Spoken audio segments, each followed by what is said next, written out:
Bienvenue dans ce parcours à la recherche du Père en Luc 15. J'espère que vous avez lu le psaume 22.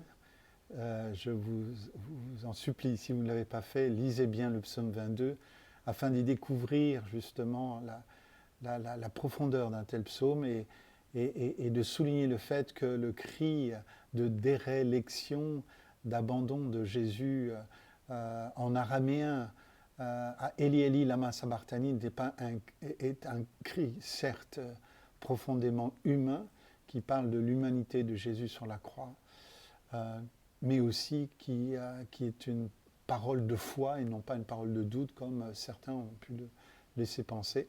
C'est bien une parole de foi, puisque Jésus, en araméen, dans sa langue maternelle, parce que justement il souffre dans sa langue maternelle, comme tout homme finalement, eh bien il cite le psaume 22 afin de nous encourager à lire ce qui se passe à la croix au travers finalement du psaume 22. Et à partir du premier verset, ce qui correspond au verset 2 dans nos Bibles, eh bien, nous lisons mon Dieu, pourquoi m'as-tu abandonné ?» Et du verset 2 jusqu'au verset 22, nous avons une lente descente, une lente agonie d'un Messie souffrant qui nous emmène et qui emmène toute l'humanité, juive et non juive, dans cette mort de la croix. Et ensuite, à partir du psaume 22, on comprend que le Seigneur l'a entendu, puisque le Messie dira « Entre tes mains, je remets mon esprit, pardonne-leur aussi, parce qu'ils ne savent pas ce qu'ils font ». Eh bien, il va y avoir, à partir du verset 22, une atmosphère complètement changée dans le psaume 22, puisqu'on va assister à un chant d'adoration, de louange, d'action de grâce, par lequel le chant se termine par l'appel d'un peuple nouvellement né, dont ceux qui ont rencontré Jésus, qui ont accepté profondément ce qu'il a fait pour eux, eh bien, font partie. C'est ce peuple de Dieu, c'est l'Église avec un grand E, de tous ceux qui confessent le nom de Jésus et sans en avoir honte. Voilà. Nous avons vu combien finalement la croix n'est pas un lieu d'absence, mais c'est bien un lieu de présence dans l'absence, ce qui ouvre un chemin aussi pour tous les moments où nous pouvons nous sentir seuls lorsque nous souffrons. C'est pas parce que nous nous sentons seuls que nous le sommes, puisque pour le Seigneur c'est impossible d'être absent de quiconque, puisqu'il est omniprésent. C'est nous, parce que nous sommes occasionnellement présents à la Trinité, que nous croyons que la Trinité est comme nous. En réalité, non. C'est nous qui sommes occasionnellement présents dans les relations. Et nous pouvons même couper les relations, alors que la Trinité ne coupe pas les relations. Et elle est omniprésente, cette Trinité-là. Et pour bien comprendre encore ce qui se passe à la croix, ce que Jésus assume avec la Trinité, avec le Père et l'Esprit Saint à la croix, j'ai souhaité convoquer un chrétien de grande qualité, en la personne de René Girard, qui nous a quittés en 2015, dans l'anonymat le plus grand en France, alors qu'il était enseignant dans 2 universités prestigieuses aux États-Unis, à savoir l'université de Stanford et celle de la Duke University. À l'origine, René Girard est un professeur de littérature comparée, et c'est justement en comparant énormément de textes qu'il a trouvé beaucoup d'exemples sur une théorie qui s'appelle la théorie du bouc émissaire, dont je vais parler, dont Jésus a été le meilleur représentant finalement pour nous sur la croix. Et donc c'est cette étude du bouc émissaire dans les textes non chrétiens, et puis dans les textes chrétiens qui vont finalement l'amener à la foi en Jésus-Christ. Alors que, comme moi d'ailleurs, René Girard était plutôt sartrien au départ. Et il va donc nous parler de la violence. D'où vient-elle, cette violence ? comment le diable instrumentalise cette violence, par quel processus cette violence se répand et met en danger l'humanité, comment les sociétés tentent-elles d'endiguer la violence et que s'est-il passé à la croix. Comme à la suite de Simone Veil, donc non pas la politicienne dont les cendres sont au Panthéon, mais la philosophe chrétienne qui est aussi passée par les camps de concentration. Pour Simone Veil, comme pour finalement René Girard, les évangiles sont d'abord une anthropologie avant d'être une théologie. Et nous avons beaucoup insisté sur l'importance du lien entre anthropologie et théologie dans ce parcours. Et bien, une fois n'est pas coutume, René Girard nous invite à faire une lecture anthropologique. Et du coup, il apparaît dans le monde théologique un peu comme un ovni, cet homme. Mais j'aime bien les ovnis, j'aime bien les gens un peu qui sortent de l'ordinaire, qui nous présentent les choses sous un angle différent. Et son intuition principale, c'est que la convoitise est un désir mimétique. Qu'est-ce que c'est qu'un désir mimétique pour René Girard? C'est que pour René Girard, le désir n'est pas seulement linéaire. Naïvement, nous pensons que l'être humain est celui qui convoite quelque chose, qui désire quelque chose. Ça, c'est ce qu'on appellerait le désir linéaire. Mais en réalité, ce que René Girard va nous montrer de manière magistrale, c'est qu'en fait, le désir humain est plus complexe que ça. Et qu'en fait, l'idée d'un désir linéaire entre un désirant et un objet désiré, ou une personne désirée d'ailleurs aussi, parce que l'amour rentre aussi dans cette dynamique-là, n'est qu'illusion en fait. Le désir mimétique, pour René Girard, c'est qu'en fait, nous imitons inconsciemment le désir de quelqu'un d'autre. Nous ne faisons pas que désirer une chose, une personne, mais nous désirons, ça va plus loin que ça, même inconsciemment, nous désirons ce que l'autre désire au travers de cette chose, au travers de cette personne. Et cela prouve que quelqu'un d'autre que nous a désiré avant nous, et finalement, nous nous mettons à désirer quelque chose qui a déjà fait l'objet d'un désir par quelqu'un d'autre.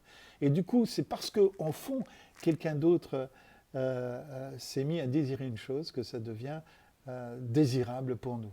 Un exemple, un jour, mon beau-père me demande de venir débarrasser la ferme de son beau-père qui venait de décéder.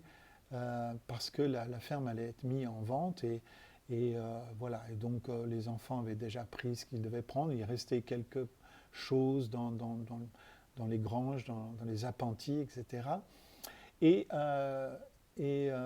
j'ai découvert dans un endroit qu'il y avait une sorte de meuble pas très haut qui avait une fermeture un peu comme les anciens réfrigérateurs. Et ça me plaisait beaucoup et j'ai eu le malheur d'en parler autour de moi et j'ai vanté finalement l'objet. Inutile de vous dire qu'avant la fin de la journée, l'objet m'était passé sous le nez parce que j'avais été naïf de croire que mon désir finalement allait rester qu'entre moi et l'objet. En fait, en exprimant mon désir, et bien finalement les gens ont désiré mon désir en fait et ont pris l'objet pour s'emparer de mon désir, en fait. Voilà. Mais ce phénomène-là, finalement, commence très très tôt dans l'enfance. Très très tôt dans l'enfance. Je me souviens d'une autre scène qui est encore plus ancienne, vous vous en doutez. C'est une scène d'école maternelle. Oui, c'est parmi mes premiers souvenirs. Et c'est même un souvenir qui m'a choqué. J'étais dans la cour de récréation de l'école maternelle des Neuf-Clés, la directrice étant Madame Machillot, je me souviens encore de son nom. Et au moment de la récréation, les maîtresses, donc, avant que les enfants puissent ruer dans le bac à sable, déversaient 2 ou 3 sacs de jouets. Et finalement, le déversement de ces sacs annonçait finalement une foire à l'empoigne par lequel tous les enfants se ruaient sur cet endroit pour venir finalement se saisir d'un jouet avec lequel ils allaient jouer pendant donc le temps de récréation. Et une telle scène m'était insupportable déjà. J'avais pas 5 ans encore, mais c'était insupportable pour moi de voir cela, de voir cette foire d'empoigne. Et donc, les enfants se ruaient bien sûr sur l'objet de leur désir, mais il y avait plus d'objets finalement, de jouets que d'enfants. Mais malgré tout, une fois que les enfants s'étaient emparés chacun d'un jouet, eh bien la lutte, en fait, la vraie lutte commençait, puisqu'en fait, les enfants souhaitaient prendre bien sûr l'objet que l'autre avait, puisque bien sûr l'objet dans les bras de l'autre est beaucoup plus enviable que l'objet que l'on a conquis par soi-même. Alors vous allez me dire, c'est peut-être une maladie de la conquête, certes, peut-être, mais c'est aussi parce que quelque part, lorsque l'enfant a pris quelque chose et qu'un autre enfant regarde l'objet qu'il a pris, l'enfant va détecter le désir chez son camarade, et c'est ce désir qui va devenir son propre désir. Il va désirer le désir de son camarade tellement fort qu'il va se jeter sur son camarade pour lui voler l'objet, et vous imaginez la lutte qui va s'en suivre. Eh bien, vous voyez, ce bac à sable qui est un microcosme du macrocosme humain, eh bien, c'est toute la théorie de René Girard tient dans ces quelques événements du bac à sable de la cour de récréation d'une école maternelle. Finalement, l'enfant oublie, nous oublions l'objet pour nous focaliser sur le possédant lui-même et sur son désir. Et René Girard va se poser la question, mais pourquoi une telle chose? Pourquoi finalement le désir n'est pas que linéaire, mais finalement il passe aussi par une autre personne finalement, le désir nous imitons le désir de quelqu'un pour cette chose-là. Eh bien, René Girard estime qu'il y a dans l'humanité, il y a un ennui foncier, existentiel, un manque d'être quelque part, et qui fait qu'on ne veut pas seulement posséder quelque chose, on voudrait ce que l'autre a, on veut être comme l'autre finalement, et on veut être à sa place. Mais tout ça sans se l'avouer en fait consciemment. Voilà. Donc c'est un processus qui est dans notre nature déchue quelque part et qui est complètement inconscient. Donc on ne veut pas seulement posséder quelque chose, on veut ce que l'autre a, on ne veut pas seulement ce que l'autre a, mais on veut ce que l'autre est aussi, et on veut être à sa place. Puisqu'on discerne finalement en l'autre ce surplus d'être qui nous manque. Et tout ça sans se l'avouer. Et donc, vous voyez, la convoitise est un désir qui mime le désir de l'autre. Et nous avions vu déjà dans le fait dans Luc 15, verset 12, le cadet ne désire pas seulement l'avoir du Père, il désire l'être du Père. Nous avions commenté la différence entre l'ousia et finalement qu'un héritage matériel. Donc le désir du cadet va plus loin que seulement posséder sa part d'héritage, il veut l'être du Père. Et nous avons vu combien le Père va offrir sa vie finalement suite à cette demande. Donc le diable se propose comme modèle finalement à nos désirs, et plus facile à imiter le Christ, et c'est ce que va nous montrer en fait René Girard. C'est plus facile de s'abandonner à tous nos penchants, au mépris de toutes les mises en garde qu'il y a dans le Lévitique notamment, et donc dans la Torah. L'homme veut gagner le monde, quitte à perdre son âme, posséder l'autre, être riche, vivre dans la débauche, et aujourd'hui il y a quelque part de quelque chose de non de décomplexer à ce sujet-là. Peu de jours après, le plus jeune fils ayant tout ramassé, s'en alla en dehors, dans un pays éloigné, et là il dissipa son bien vivant dans la débauche. Vous voyez, c'est cette idée du désir excessif, en fait, de cette convoitise excessive, et puis le fait de se dissiper pour susciter le désir chez les autres. Et le mot donc débauche ici, en grec, se dit asotos. Et le A de asotos est un A privatif. Et donc c'est le contraire de soteria. Hein. Donc c'est l'asotos, c'est le contraire de soteria qui parle de salut. Donc en fait, vivre dans la débauche, c'est vivre contrairement au salut. Donc l'homme, dans sa convoitise, dans son désir, est capable de vivre complètement à l'encontre de son propre salut, de ce qui pourrait être bon pour lui.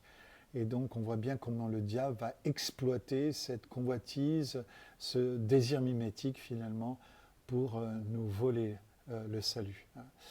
Voilà.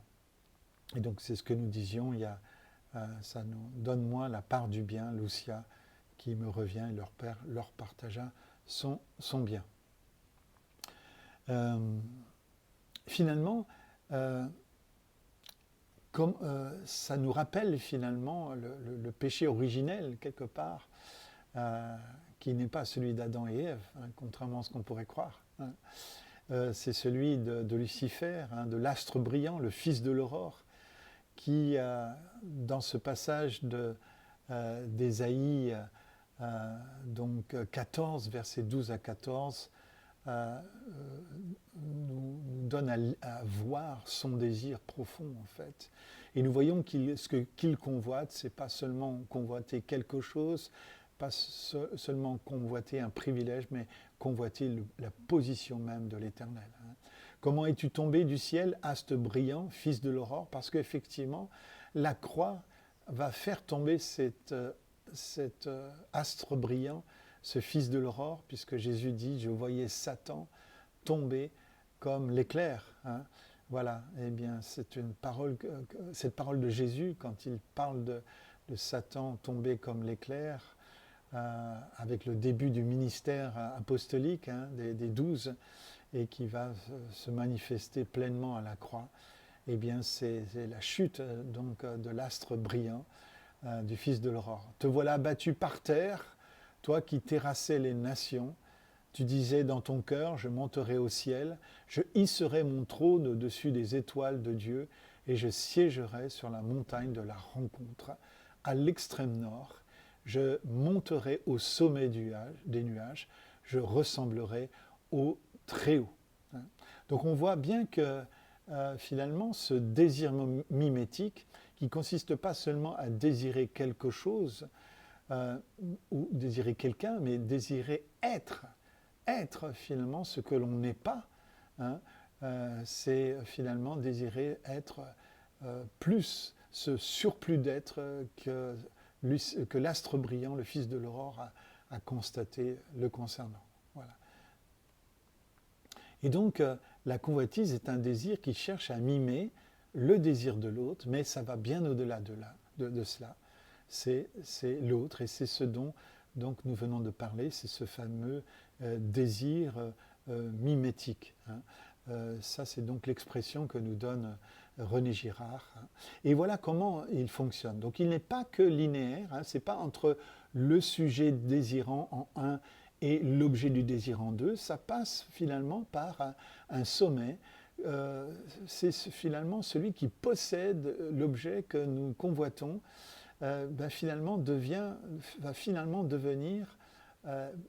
par projection l'objet de notre convoitise même. Nous allons rentrer donc en rivalité mimétique, après être entré en imitation vis-à-vis du désir de l'autre et d'imitation de l'autre. Et bien finalement nous allons rentrer en rivalité mimétique avec ce l'autre que l'on perçoit comme supérieur à soi, et donc cet autre qui est capable finalement de nous accorder ce surplus d'être que nous ne pouvons avoir nous-mêmes. Et je voudrais que nous puissions lire un premier verset de Genèse 2,17, hein. Mais tu ne mangeras pas du fruit de l'arbre et de la connaissance du bien et du mal, car le jour où tu en mangeras, tu mourras, c'est certain. Je donne d'abord le contexte du texte que nous allons lire ensuite, hein, qui se trouve dans le chapitre suivant. Ça, c'est donc le commandement que le Seigneur avait donné à Adam et Ève, de ne pas manger de l'arbre de la connaissance du bien et du mal, car le jour où tu en mangeras, tu mourras, c'est certain. Le jour, là, il faut juste préciser que le jour en question, c'est vrai que littéralement, le jour même, Adam et Ève ne sont pas morts, n'ont pas été foudroyés par la mort physique, mais quelque part, la mort spirituelle est venue ce jour-là. La mort est entrée le jour même où Adam et Ève vont finalement consommer de cet arbre interdit, cet arbre de la connaissance du bien et du mal. Et quand la mort physique, elle interviendra aussi, mais plus tard en termes d'années humaines, puisque Adam va vivre jusqu'à 940 ans. Donc en fait, le jour où tu en mangeras, tu mourras, c'est certain. Bien sûr, la mort spirituelle est intervenue, mais aussi, quelque part, la mort aussi physique. Puisque si un jour est comme 1000 ans, et que Adam a vécu 940 ans, c'est bien dans le premier jour prophétique que Adam est aussi mort physiquement. Donc, d'un point de vue spirituel, c'est le jour même. Il y eut un soir, il y eut un matin où la mort spirituelle est entrée par la désobéissance, mais c'est aussi dans le jour prophétique, un jour étant comme 1000 ans, que la mort physique est intervenue, puisque Adam, qui était destiné à vivre éternellement sur cette terre, dans le jardin d'Éden, est mort à l'âge de 940 ans. Donc, quand Adam a désobéi au commandement, en ce jour littéral, il est mort spirituellement, et en ce jour spirituel, quelque part, prophétique, il est mort littéralement. Voilà, comme introduction. Et puis, lisons ce qui s'est passé, mais vous êtes bien sûr au courant, ça ne vous a pas échappé. Le serpent était le plus rusé de tous les animaux sauvages que l'Éternel Dieu avait fait. Il a dit à la femme, Dieu a-t-il vraiment dit, vous ne mangerez pas aucun des fruits des arbres du jardin?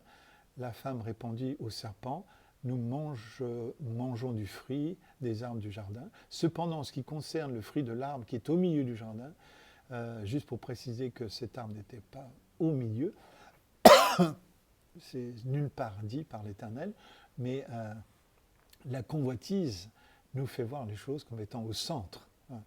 Là, c'est très intéressant de voir que Ève voit l'arbre au milieu, au centre finalement de sa convoitise. Et comme il est déjà au centre de la convoitise, puisque Satan a déjà mis en doute la parole de l'Éternel, eh bien, elle est déjà amorcée par cela. Dieu a dit, vous n'en mangerez pas et vous n'y toucherez pas, sinon vous mourrez. Et le serpent dit alors à la femme, vous ne mourrez absolument pas, ce qui est, d'où l'introduction que je fais à ce passage, ce qui est un mensonge flagrant, ou une demi-vérité, puisque effectivement ils ne sont pas morts physiquement, mais ils sont morts spirituellement ce jour-là, la mort physique intervenant donc avant la fin du premier millénaire, donc du premier jour prophétique. Vos yeux s'ouvriront et vous serez comme Dieu, vous connaîtrez le bien et le mal.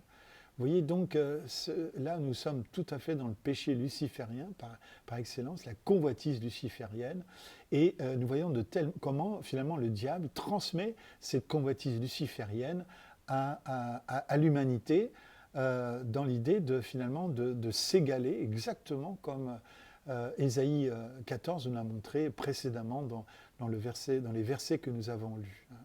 La femme vit que l'arbre était porteur de fruits, bon à manger, agréable à regarder. Là, on est vraiment dans le registre de la convoitise.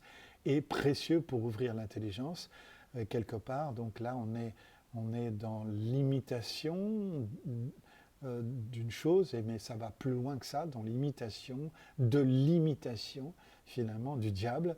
Et il prit de son fruit et en mangea, et il en donna aussi à son mari qui était avec elle, et il en mangea, et on sait les conséquences que ça a eu par la suite. Lisons un autre verset aussi qui permet de comprendre la dynamique. En effet, il faut que l'apostasie arrive d'abord et qu'apparaisse l'homme de péché, le fils de perdition, l'adversaire qui s'élève contre tout ce qu'on appelle Dieu et qu'on adore. Il va jusqu'à s'asseoir comme Dieu dans le temple de Dieu en se proclamant lui-même Dieu. On voit donc, encore une fois, cette convoitise diabolique qui consiste à d'abord s'opposer à Dieu et ensuite pour prendre sa place et s'asseoir même à sa place si on pouvait.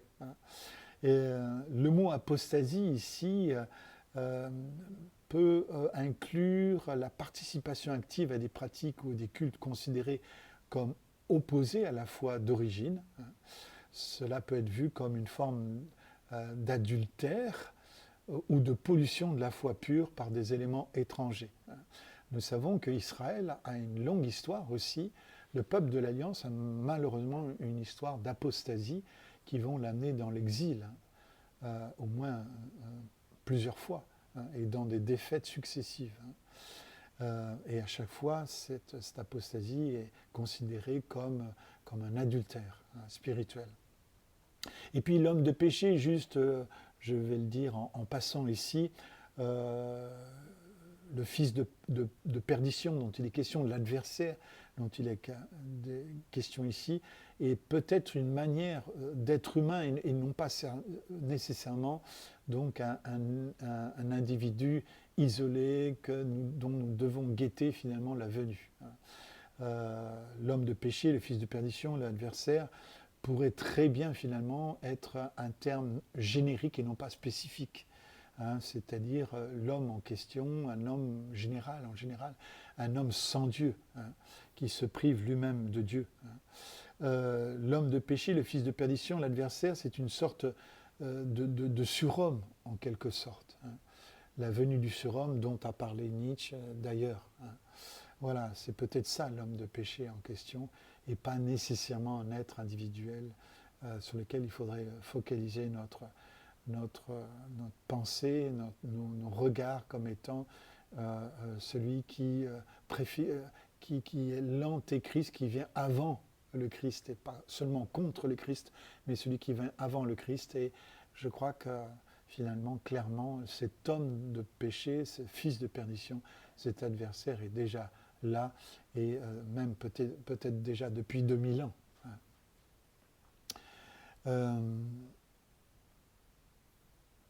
Au bout de quelque temps, Caïn fit une offrande des produits de la ferme à l'Éternel. De son côté, Abel en fit une des premiers-nés de son troupeau et de leur graisse. L'Éternel porta un regard favorable sur Abel et sur son offrande, mais pas sur Caïn et sur son offrande. Autrement dit, Abel est plutôt donc un éleveur et Caïn est plutôt un agriculteur, et précisément parce que Abel va offrir un animal de son troupeau, l'Éternel va l'agréer. Pourquoi ? Parce qu'il y aura quelque chose de carrément prophétique dans le fait finalement d'offrir à l'Éternel et que le sang soit versé.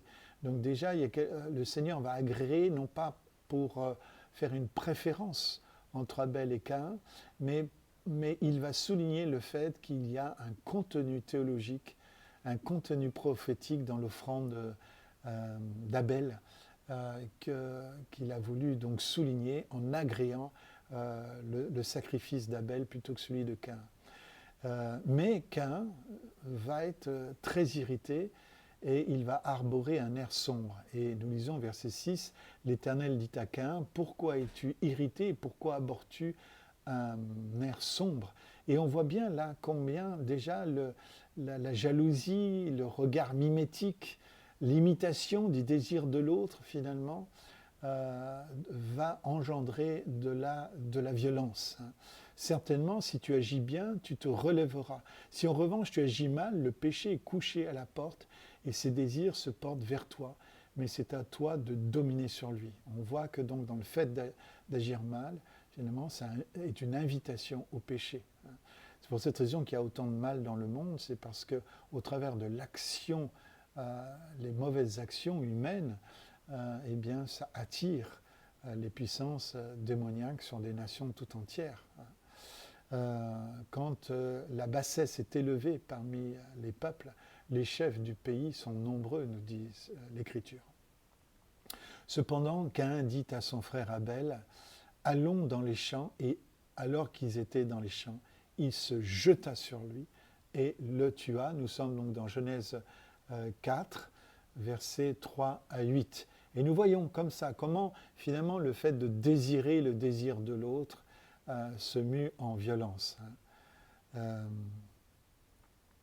Et voyons encore un passage de Jean 8, 42 à 44. Jésus leur dit, « Si Dieu était votre Père, vous m'aimerez car moi je procède de Dieu et je viens de lui, car je ne suis pas venu de moi-même, mais c'est lui qui m'a envoyé, encore une fois, tel fils, tel père. Pourquoi tel père, tel fils également? Pourquoi n'entendez-vous pas mon langage? Parce que vous ne pouvez pas ouïr ma parole. Vous avez pour père le diable, et vous voulez faire les convoitises de votre père. Vous voyez, encore une fois, les convoitises de votre père. Je souligne cette expression qui est finalement à l'origine de la violence et qui sera à l'origine de la violence contre le Messie lui-même. Lui a été meurtrier dès le commencement. On peut se dire, mais comment le diable a été meurtrier? Eh bien oui, il a été meurtrier en amenant Adam et Ève à manger de l'arbre de la connaissance du bien et du mal, parce qu'en ce jour-là, nous l'avons dit et nous le répétons ici, et ils sont morts spirituellement. Et donc le diable a tué Adam et Ève en les privant ainsi de la vie éternelle. Donc c'est bien lui le meurtrier dès le commencement, et ce n'est qu'après ce meurtre mimétique finalement, qui agit sur la convoitise, sur le désir mimétique, de le fait d'être comme des dieux, de prendre la place de quelqu'un, eh bien c'est cette dynamique-là qui va conduire finalement aussi Caïn à tuer Abel. Et il n'a pas persévéré dans la vérité, nous l'avons lu dans Ésaïe 14, versets 12 à 14, car il n'y a pas de vérité en lui.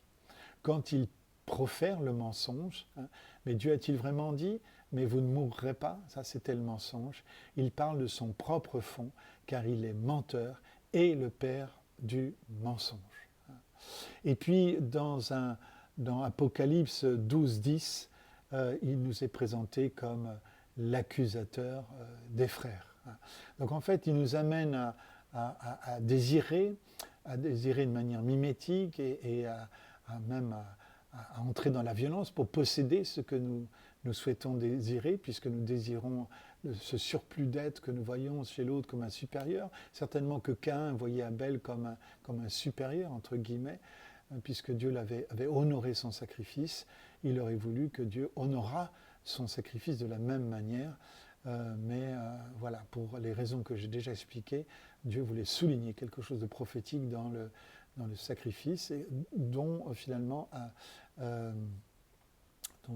Caïn aurait pu apprendre. Et d'ailleurs, cela expliquerait pourquoi, et René Girard va expliquer pourquoi finalement le judaïsme, le judéo-christianisme va être l'objet, finalement, le commencement de l'économie, puisque si on est agriculteur et que l'on veut offrir un sacrifice à l'Éternel, on est juif, eh bien on va aller acheter auprès des éleveurs un animal pour pouvoir l'offrir à l'Éternel. Donc vous voyez, tout finalement le commerce agricole va commencer comme ça. Et puis les éleveurs vont devoir aussi acheter du foin aux agriculteurs, etc., pour pouvoir nourrir leurs bêtes. Donc on voit que toute l'activité économique finalement part sur finalement cette idée de sacrifice, finalement le fait de sacrifier à l'Éternel et qu'il n'y a pas de pardon des péchés sans du sang versé.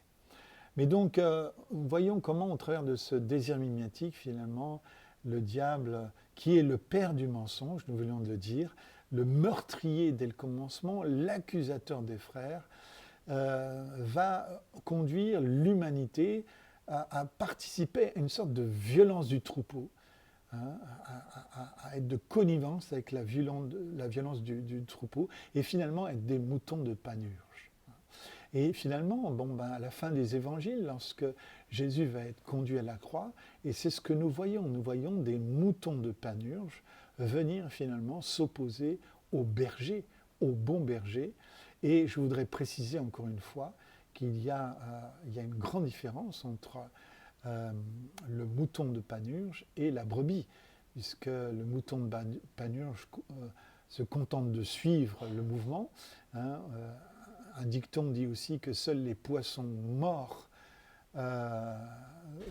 suivent le courant, seuls les poissons vivants remontent le courant, hein, comme cet animal, vous voyez, dans ce troupeau qui finalement tombe dans le ravin de la perdition, hein, dans le ravin de la débauche. Hein. Nous avons une brebis là, qui remonte à contre-courant. Hein. Précisons donc une brebis, elle entend la voix du Seigneur, c'est Jean 10, 27 qui le dit. Jésus dit, je les connais et elles me suivent. Hein. Mes brebis entendent ma voix, je les connais et elles me suivent. Donc il y a finalement un paradoxe diabolique consistant à faire accepter l'inacceptable. On vous exclura des synagogues, et même l'heure vient où tous ceux qui vous feront mourir croiront offrir un culte à Dieu.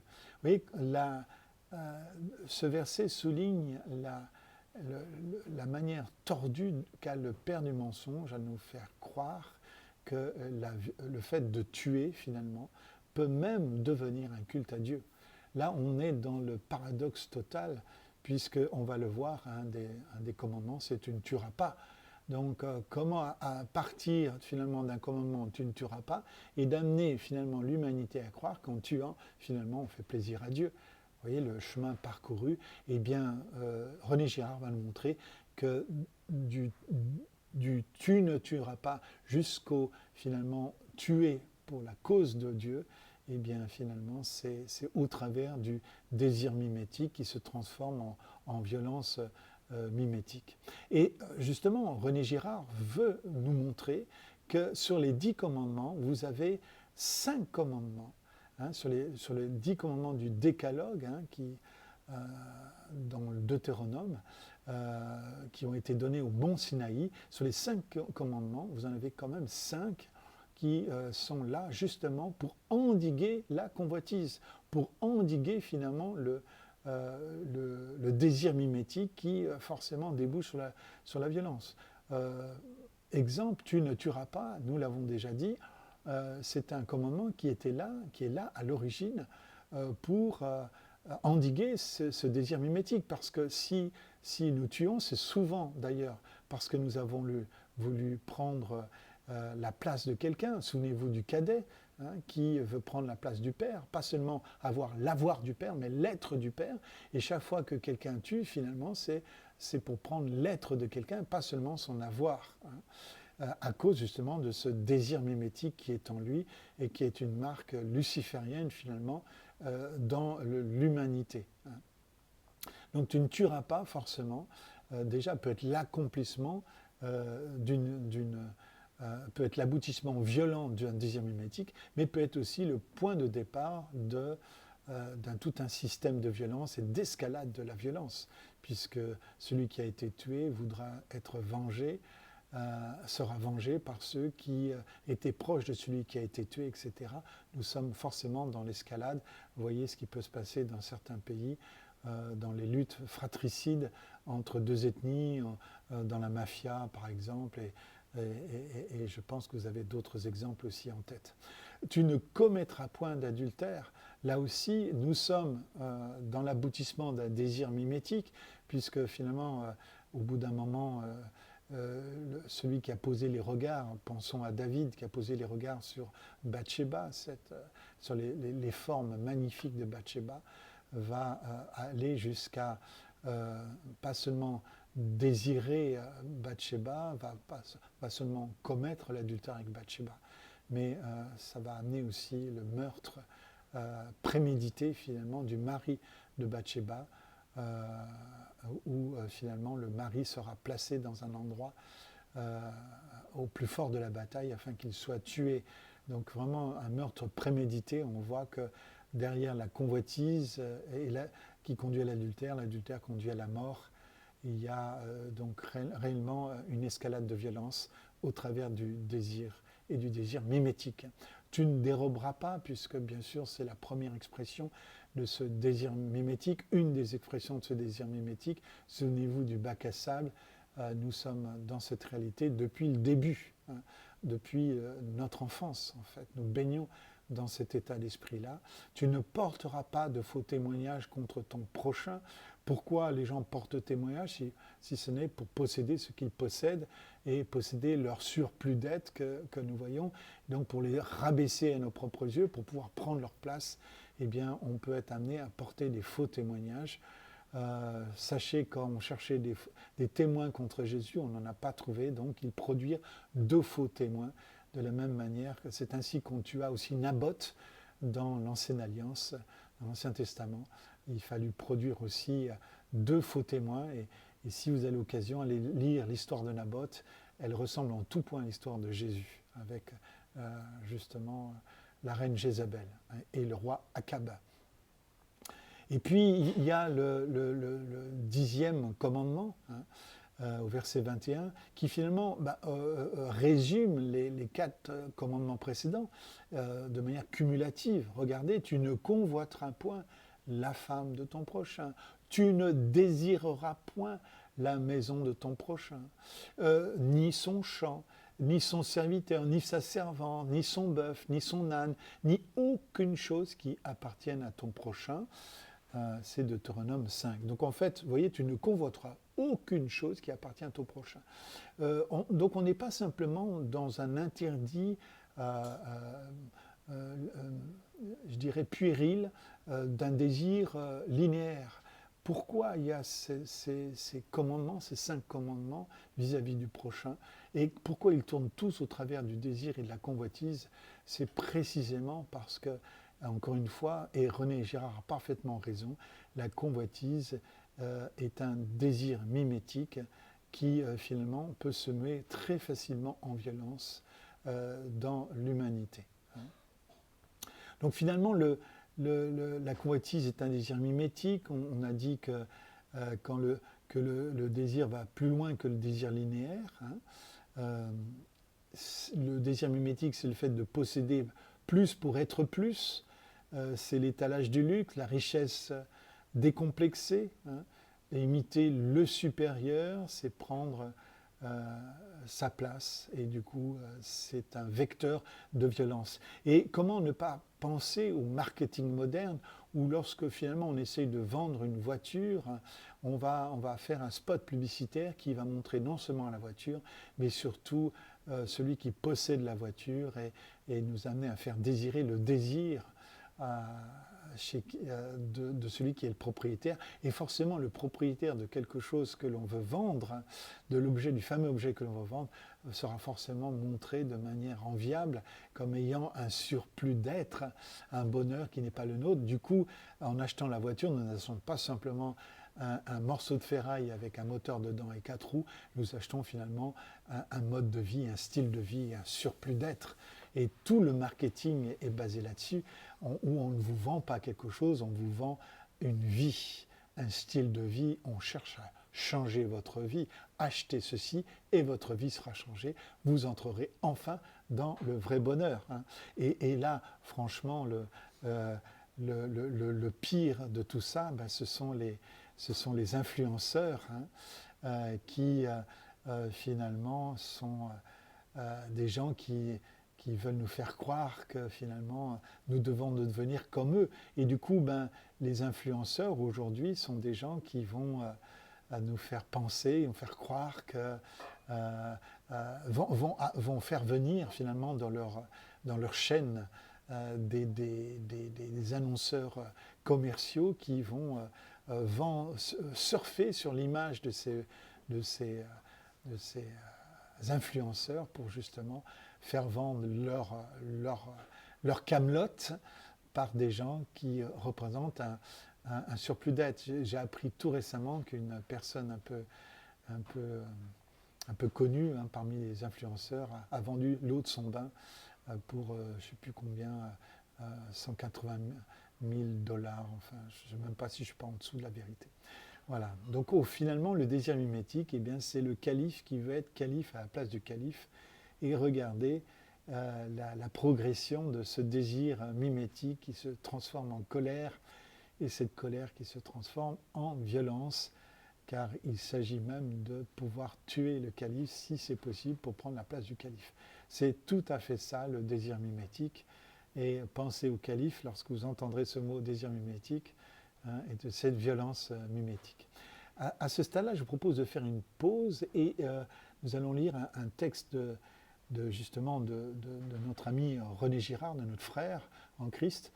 Une fois que ses besoins primordiaux sont satisfaits, et parfois même avant, l'homme désire intensément. Mais il ne sait pas exactement quoi, car c'est l'être qu'il désire, un être dont il se sent privé, et dont quelqu'un d'autre lui paraît pourvu, le fameux supérieur dont nous avons parlé. Le sujet attend de cet autre qui lui dise ce qu'il faut désirer pour acquérir cet être. Si le modèle déjà doté, semble-t-il, d'un être supérieur désire quelque chose, il ne peut s'agir que d'un objet capable de conférer une plénitude, d'être encore plus total. Encore une fois, c'est vraiment le but du marketing moderne et dans cette forme complètement dévoyée qui s'appelle les influenceurs. Ce n'est pas par des paroles, c'est par son propre désir que le modèle désigne au sujet l'objet suprêmement désirable. Nous revenons à une idée ancienne, mais dont les implications sont peut-être méconnues. Le désir est essentiellement mimétique. Il se calque sur un désir modèle. Il élit même l'objet que ce modèle. Il élit le même objet que ce modèle. Voilà donc une première citation de René Girard. Continuons cette situation. Le mimétisme du désir enfantin est universellement reconnu. Le désir adulte n'est en rien différent à ceci près que l'adulte, en particulier dans notre contexte culturel, a honte le plus souvent de se modeler sur autrui. Il a peur de révéler son manque d'être. Il se déclare hautement satisfait de lui-même. Chacun va répétant « imitez-moi » afin de dissimuler sa propre imitation. Encore une fois, ça c'est un texte terriblement prophétique parce que quand René Girard écrivait cela, on ne parlait pas encore des influenceurs. Deux désirs qui convergent sur le même objet se font mutuellement obstacle. Toute mimésis, toute imitation, portant sur le désir débouche automatiquement sur le conflit. Oui, ça c'est l'intuition profonde de René Girard. Les hommes sont toujours partiellement aveugles à cette cause de la rivalité. Le même, le semblable dans ces rapports humains évoque une idée d'harmonie. Nous avons les mêmes goûts, nous aimons les mêmes choses, nous sommes faits pour nous entendre. Mais que se passe-t-il si nous avons les mêmes désirs? Voilà. C'est ce que René Girard pose comme question. Et nous savons que finalement, si nous avons les mêmes désirs, ça va amener une rivalité violente, mimétique, qui va conduire vers une contagion violente du désir mimétique. Deutéronome 5.21, c'est le verset que nous avons lu tout à l'heure. Et regardons, passons directement à Jacques 1, 14 à 15. Mais chacun est tenté, attiré et amorcé par sa propre convoitise. Puis la convoitise ayant conçu enfante le péché, et le péché étant consommé produit la mort.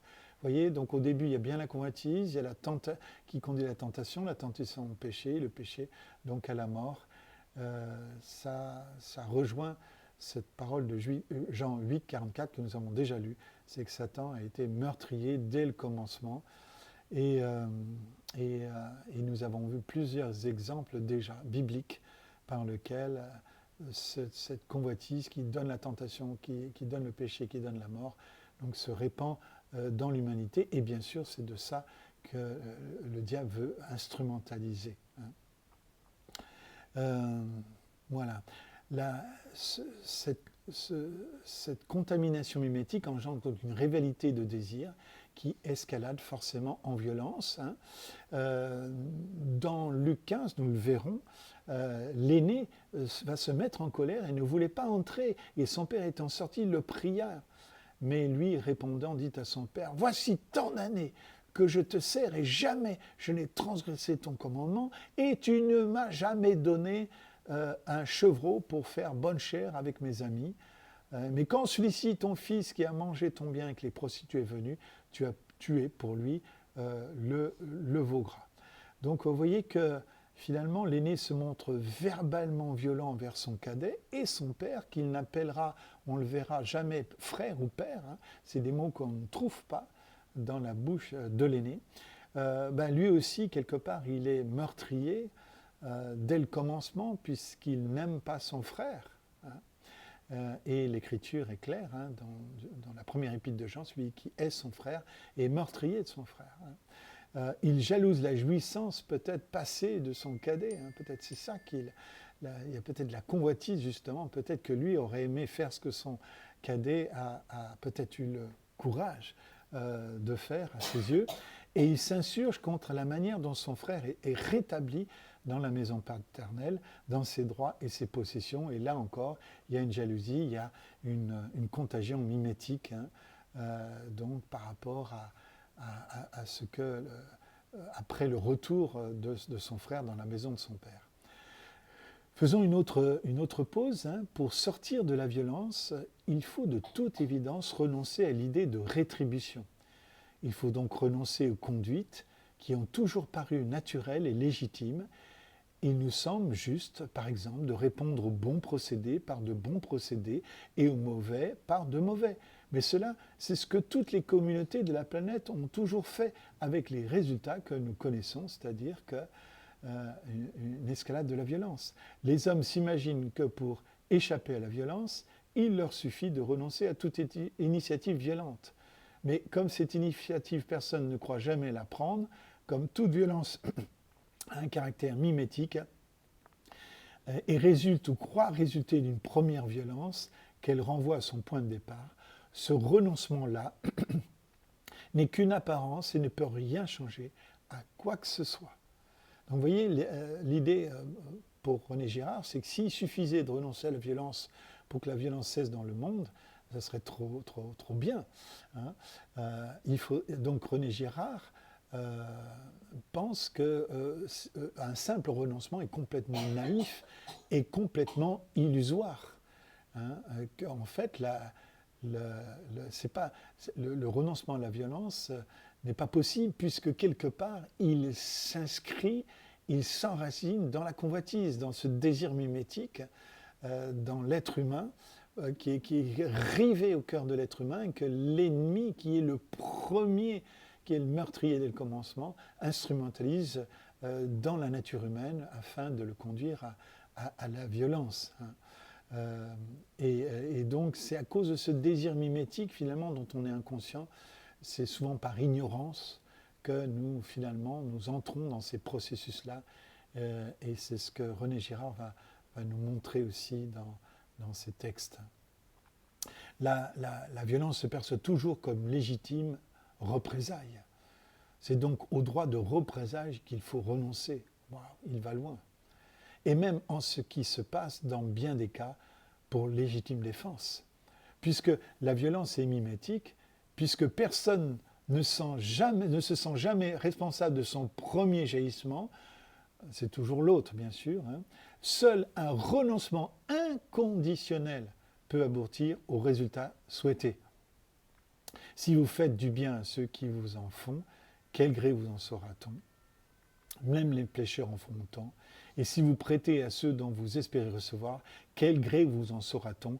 Même les pécheurs prêtent à des pécheurs pour en recevoir l'équivalent. Au contraire, aimez vos ennemis, faites du bien et prêtez sans rien attendre en retour. Et précisément, c'est ce que nous assistons à la croix, la Trinité qui renonce inconditionnellement à cette violence dont l'homme serait pourtant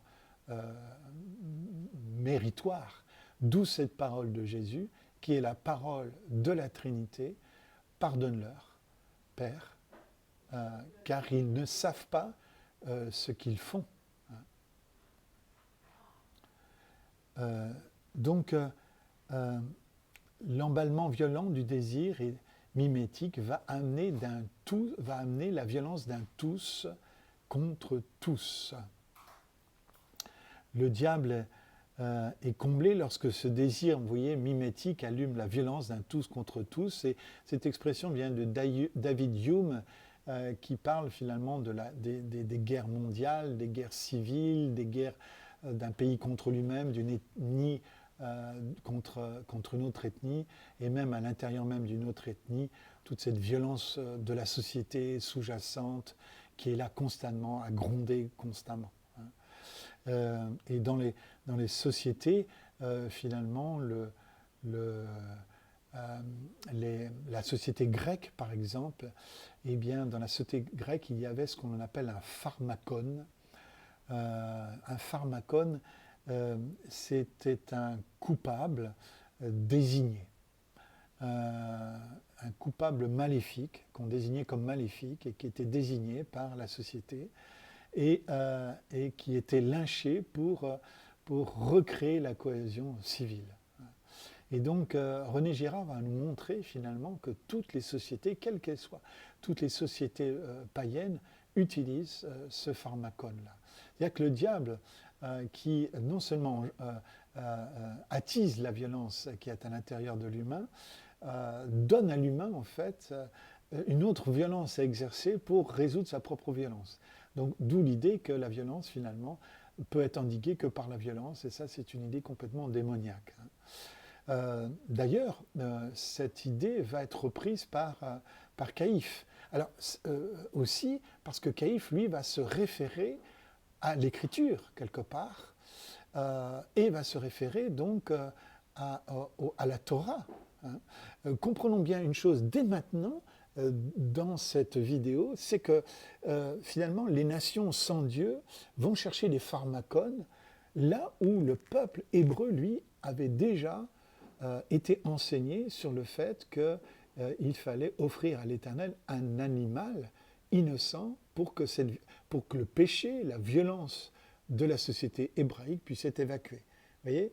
Donc le pharmakon, c'est souvent un être humain qui est utilisé parmi les païens et qui est finalement semblable à un sacrifice humain, alors que dans la société hébraïque, dans le peuple de Dieu, c'est un animal certes innocent, mais c'est un animal justement qui est offert, et notamment le bouc émissaire, les boucs émissaires pour parler précisément, afin précisément d'éviter que l'on choisisse un être humain pour faire converger toute la violence, tout le péché du peuple, pour ramener la cohésion donc civile à l'intérieur du peuple. Et c'est précisément le caïphe qui était grand prêtre, précisément, cette année-là, qui prend la parole et qui finalement va encourager les Romains à exécuter Jésus, un pharmakon finalement, très intéressante et qui a une connivence entre finalement la Torah, mais qui va être dévoyée, puisque là, ce n'est pas un animal qui va être offert, c'est vraiment Jésus-Christ, qui, on sait, est l'agneau de Dieu. Eh bien, Caïphe va dévoyer finalement la Torah pour proposer Jésus comme à un peuple de païens, tout en sachant que les païens, eux, n'ont aucun problème à sacrifier des hommes. Là où Israël sacrifie des holocaustes d'animaux, les nations, elles sacrifient des humains. Vous n'y entendez rien, leur dit-il, vous ne voyez pas qu'il est de votre intérêt qu'un seul homme meure pour le peuple, pour que le peuple ne disparaisse pas tout entier. Sous-entendu que si il y a un problème civil, une guerre civile, parce que vous auriez laissé Jésus en vie, eh bien, vous les Romains, vous allez avoir maille à partir avec vos supérieurs à Rome. Et César sera très certainement mécontent. Et vous aurez, et Pilate, tu auras beaucoup de mal avec ta hiérarchie, avec le monde politique. Et je ne donne pas cher de ta peau quand tu rentreras à Rome après avoir terminé ton temps en Israël, en gros, à Jérusalem. Voilà un petit peu la menace qui plane. Et on sait comment Pilate va essayer finalement d'éviter cette violence contre Jésus dont il est persuadé à ce moment-là qu'il est innocent. Il est d'usage que moi, Pilate, donc, je vous relâche un prisonnier à l'occasion de la fête de la Pâque. Voulez-vous donc que je vous relâche le roi des Juifs? Et on sait que à ce moment-là, il va y avoir donc le choix entre Jésus, le Fils de Dieu, et Barabbas, qui veut dire le Fils du Père. Donc, vous voyez, le Père du mensonge, le Fils du Père et le Fils du Père avec un P majuscule. Voilà, on va mettre sur le même niveau le Fils du Père sans péché, complètement innocent, avec un coupable, le Fils du Père avec un petit P majuscule, qui lui sera coupable. Et Jésus va donner sa vie pour Barabbas quelque part. Hein. Barabbas va être le premier bénéficiaire de son sacrifice. Hein. Donc, dans ce passage de Lévitique 16:7 que je ne vais pas lire pour gagner un petit peu de temps, eh bien c'est ce passage où il est effectivement question des boucs émissaires qui sont propres et qui sont, c'est donc inscrit dans donc, le Lévitique, dans le peuple d'Israël, que ce n'est pas un être humain que l'on offre innocent, hein, ou dont on prétend qu'il est coupable pour ramener la cohésion civile, mais c'est bien donc des animaux pour ramener la paix horizontale, puis la paix aussi verticale. Hein. Voilà. Donc le tous contre tous se retourne toujours, le diable fait toujours en sorte que ça se retourne contre un tous contre un pour ramener la paix. C'est le fameux pharmacone. Hein. Et dans les sociétés, Satan installe un système victimaire qui désigne comme le pharmacone une tête de Turc ou un souffre-douleur, hein, dont on parle à sacrifier pour soulager les tensions, rétablir, renforcer la cohésion sociale et ramener la paix, quitte à le réhabiliter plus tard d'ailleurs, en reconnaissance que son sacrifice aura été bénéfique à l'unité retrouvée. Dans les pratiques rituelles de la Grèce antique, c'est ce que nous disions précédemment, le pharmacone était une personne choisie pour être expulsée de la cité afin de purifier la communauté de ses maux et de ses impuretés. Ce sens met en lumière l'idée de la purification sociale et du transfert symbolique de la faute.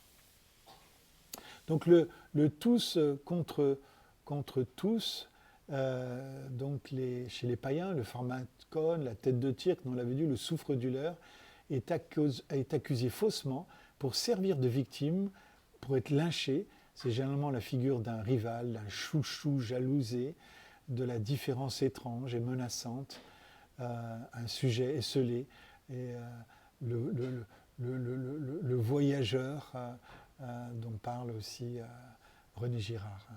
Hein. Dans notre histoire proche, c'est le capitaine Dreyfus. C'est la vieille hostilité récurrente dans l'histoire de l'Europe contre les Juifs. C'est l'albinos au Mali, hein, qui est persécuté, qui est présenté vraiment comme un pharmacone. Et heureusement, aujourd'hui, ils sont moins persécutés puisqu'il y a un chanteur albinos, justement, qui a fait des chants magnifiques au Mali et qui a changé l'image donc par la musique des albinos. Mais vous voyez, nous sommes exactement dans cette idée de pharmacone. Les Tutsis qui étaient des éleveurs contre les Hutus qui étaient que des agriculteurs, qui rejoint finalement le meurtre de Caïn par Abel, mais là c'est presque la vengeance d'Abel contre Caïn finalement, au Rwanda, et puis j'en passe et des plus horribles, puisqu'en fait l'histoire de l'humanité est remplie de cette violence en parlant des infanticides à la naissance de Moïse et à la naissance de Jésus.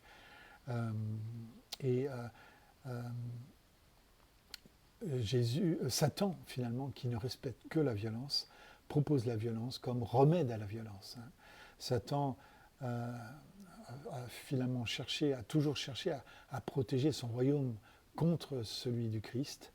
Et nous allons voir que Jésus va vaincre l'ennemi, va vaincre ce système de violence ritualisée par les nations, en accomplissant finalement cette idée qu'il est l'agneau de Dieu immolé depuis la fondation du monde, ce qui veut dire que dans son identité, Jésus est cet agneau immolé depuis la fondation du monde, et que quelque part, cet agneau immolé depuis la fondation du monde fait signe vers le bélier de Genèse 12, qui est le premier à être offert. Et finalement, l'agneau immolé dès la fondation du monde est celui qui montre la destinée que ce monde finalement a été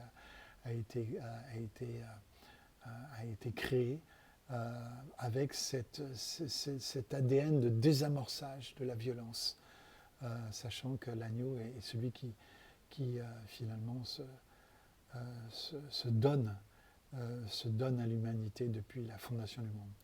Avant le Christ, Satan, au travers du personnage grec, Dionysos, ce dieu dionysiaque, régnait sans partage sur des sociétés radicalement indifférentes aux victimes et aux innocents. Réalisons qu'avant le Christ, il y avait une absence totale de compassion vis-à-vis du faible, vis-à-vis de la victime, vis-à-vis des innocents. C'est pas du tout une préoccupation. Ça, c'est vraiment quelque chose qui va venir par le christianisme. Satan perpétuait les sacrifices d'humains, d'innocents, censés solutionner la violence humaine. Et quand il ne pouvait pas créer des conflits, il demandait finalement des sacrifices humains ritualisés finalement par les païens pour pouvoir finalement, en leur faisant croire qu'ils allaient ainsi endiguer la violence contenue en leur sein. Voilà, régulièrement le diable réclame des humains au sacrifice. À Golgotha, finalement, l'innocence même du crucifié va apparaître dans toute sa vérité. Le crucifié qui subit la violence donc, du monde comme victime expiatoire au nom de la Trinité est rendu manifeste, et la violence est vue pour ce qu'elle est vraiment pour la première fois quelque part, une injustice scandaleuse. Autrement dit, c'est la vérité qui expose le diable. Le diable est exposé publiquement en spectacle dans toute sa ruse. Finalement, il est exposé publiquement à la croix. Satan est pris à son propre piège de la violence mimétique. C'est 1 Corinthiens 2,8 qui lui dit « Cette sagesse, aucun des chefs de ce temps ne l'a connue, car s'il l'avait connue, il ne l'aurait pas crucifié, le Seigneur de gloire. » Vous voyez, les chefs, les puissances démoniaques, les puissances dionysiaques les puissances démoniaques n'auraient jamais conduit Jésus à la croix au travers des puissances humaines s'ils avaient compris ce qui était en train de se jouer. C'était finalement contre eux. Depuis le Christ, les sociétés héritières du christianisme se soucient authentiquement des victimes et réhabilitent les innocents. Pensez que l'idée d'hôpital est une idée complètement chrétienne à l'origine. Aujourd'hui, bien sûr, l'hôpital connaît une crise parce qu'il s'éloigne parce qu'on a plus compassion finalement de l'amour de l'argent qu'autre chose, mais au départ, il y avait quelque chose de complètement désintéressé, un soin authentique des victimes, des blessés, des petits de la société. Et l'hôpital ne soignait pas que les malades, mais aussi accueillait les pauvres.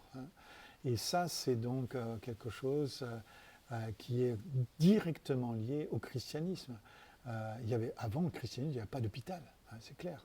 Et beaucoup d'autres institutions dont on n'a pas le temps de parler ici sont nées de la prédication de Jésus, de l'annonce du royaume et du sermon sur la montagne. Et Matthieu 25, 37, 40 fait penser à cela. Les justes lui répondront, « Seigneur, quand t'avons-nous vu affamé et t'avons-nous donné à manger, ou assoiffé et t'avons-nous donné à boire ? Quand t'avons-nous vu étranger et t'avons-nous accueilli, ou nu et t'avons-nous habillé ? Quand avons-nous vu malade ou en prison et sommes-nous allés vers toi ? » Et le roi leur répondra, « Je vous le dis en vérité, toutes les fois que vous avez fait cela à l'un de ces plus petits de mes frères, c'est à moi que vous l'avez fait. » Donc clairement, on voit que cette idée de la miséricorde envers la victime, envers le faible, envers le pauvre, envers le malade, est vraiment un héritage qui renverse cette idée dionysiaque selon laquelle, en fait, tous ces gens-là, les malades, les faibles, doivent être assassinés, débarrassés, cette fameuse euthanasie dont l'Allemagne nazie a été justement porteuse. Satan donc a essayé de rétablir précisément son emprise sur l'Europe, christianisée, on va dire, et ramener les nations sous l'influence de Dionysos, au travers finalement de tous les écrits de Nietzsche. Nietzsche a été le prophète de la pensée dionysiaque et donc la pensée nazie quelque part, en demandant à ce que finalement on se réempare d'un style de vie radicalement indifférent envers le faible et la victime et l'innocent. Et nous savons que cela conduit à la Shoah. La Shoah avait pour but de faire rebasculer le monde finalement dans une idée dionysiaque et avant le christianisme en fait. Faire revenir l'humanité avant le Christ. C'est exactement le projet qu'avait Nietzsche et qu'avaient finalement les forces nazies. Nietzsche regrette que cette pseudo-humanité, écoutez bien, qui s'intitule christianisme, veut précisément imposer que personne ne soit sacrifié. Waouh! Vous voyez, Nietzsche regrettait que cette pseudo-humanité, ce fameux peuple nouveau-né dont parle le psaume 22, eh bien, imposait depuis 2000 ans, ça commençait à faire un peu trop, que personne ne soit sacrifié. Vous voyez, il y a comme une impatience, il y a comme une frustration dans le monde diabolique par rapport à cette Europe, cette Amérique chrétienne qui refuse de sacrifier une personne pour ramener, finalement, qui refuse d'offrir cet holocauste.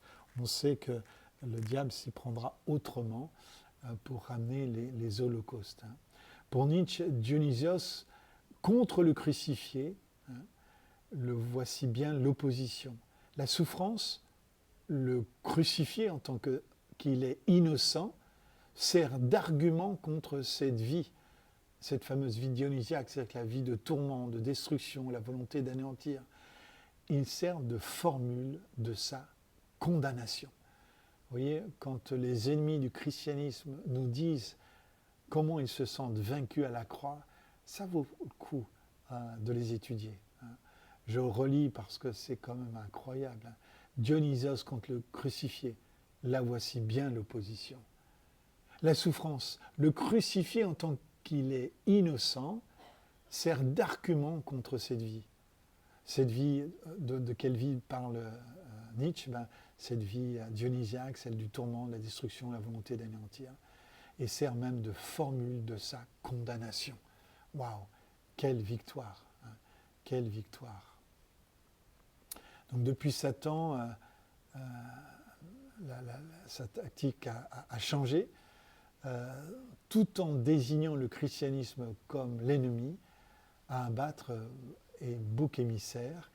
Il va faire maintenant idolâtrer les victimes. C'est-à-dire qu'en fait, aujourd'hui, voyant que le christianisme est là, qu'on ne peut pas revenir à quelque chose de plus brut, de plus dionysiaque, de plus barbare finalement, on va finalement ramener une forme de barbarie, mais par un moyen complètement incroyable, c'est d'idolâtrer les victimes.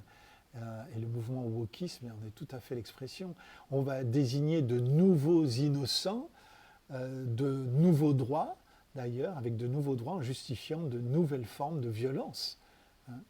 Je rappelle que l'avortement maintenant est inscrit dans la Constitution française, le suicide assisté et le changement de sexe, etc., qui sont pour moi aussi des formes de violence. Le diable va continuer de culpabiliser la société, qui s'accuse et se blâme elle-même de toutes ses propres violences. Jésus-Christ, agneau, est l'imitateur du Père bélier, le seul et unique véritable bouc émissaire. La pierre qu'ont rejetée ceux qui bâtissaient est devenue la principale de l'angle. Donc je laisse la conclusion à René Girard. Ce que Jésus nous invite à imiter, c'est son propre désir. C'est l'élan qui le dirige vers lui, Jésus, vers le but qu'il s'est fixé, ressembler le plus possible à Dieu le Père. Jésus nous invite à imiter sa propre imitation. Loin d'être paradoxale, cette invitation à imiter Jésus imitant le Père est plus raisonnable que celle de nos gourous modernes. Qu'est-ce qu'un gourou moderne ? C'est ça, ceux-ci nous invitent tous à faire le contraire de ce qu'ils font eux-mêmes, première caractéristique, ou tout au moins prétendent faire. Chacun d'eux demande à ses disciples d'imiter en lui le grand homme qui n'imite personne. Jésus, tout au contraire, nous invite à faire ce qu'il fait lui-même, à devenir comme lui un imitateur de Dieu le Père. Et je laisse donc cette conclusion à votre réflexion. Jésus nous invite à devenir tout comme lui, un imitateur de Dieu le Père. Le seul moyen pour nous de sortir de ce système de la violence mimétique, finalement, c'est d'imiter Jésus, imitant le Père. Et c'est ce que ce parcours vous invite à faire, car nous deviendrons toujours semblables à celui que nous adorons. Que le Seigneur vous bénisse. À très bientôt dans ce parcours.